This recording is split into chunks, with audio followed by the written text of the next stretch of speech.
Inizierà dalla prossima settimana la vaccinazione degli anziani dai 110 anni in giù, parallelamente alla prosecuzione della campagna per gli over 80 con la seconda dose per la classe 41 e la prima per la classe 39. Soddisfatti i sindacati dei pensionati del Veneto.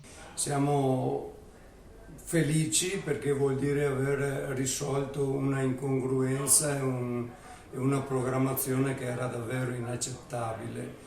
Questo però nella nostra felicità non ci farà smettere di essere vigili perché manca ancora chiarezza e programmazione sulle vaccinazioni delle persone non autosufficienti e delle persone che devono uscire, che non possono uscire di casa. I sindacati però lanciano un appello alla Regione affinché si attivi per le vaccinazioni domiciliari, per cui si dicono insoddisfatti delle informazioni che si possono reperire a tal proposito.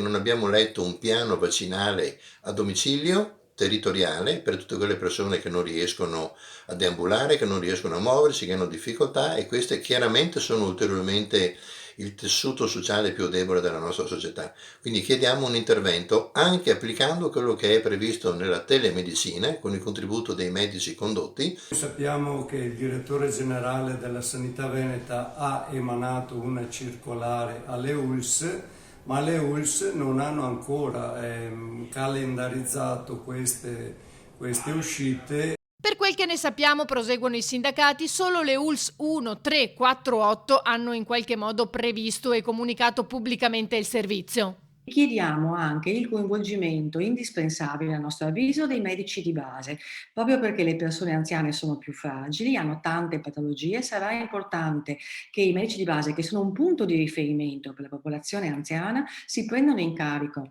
i propri pazienti e li accompagnino verso la vaccinazione, quindi facciano da filtro, definiscono se possono essere vaccinati, se le condizioni di salute sono idonee alla vaccinazione.